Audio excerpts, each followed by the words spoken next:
بعضی ملاهای هستن که قصیده میخوایند. آیا این درست است از نگاه شما؟ البته قصیده خواندن هیچ باکی نداره.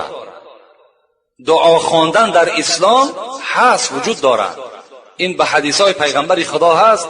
رسول الله آیت قل اعوذ برب الفلق قل اعوذ برب الناس میخواندند و بالای مردم شوف میکردند.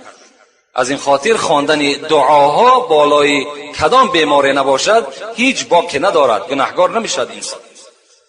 بیماری که اگر در تن خود کتاب قرآن یا اینکه تومار را درگذارد سود میبخشد یا نه؟ با احترام یک نفر مخلصی اشدی شما، اگر شخصی که در بدن خود تومار میگیرد، امروز عقیده اهل سنت همین است که توماری که اگر در او آیت قرآن باشد جایز است، لیکن اگر توماری باشد که در او مثال هست نقشه هست، نقشه از عددا می نویسند، این قطعیاً جایز نیست بلکه شرک است.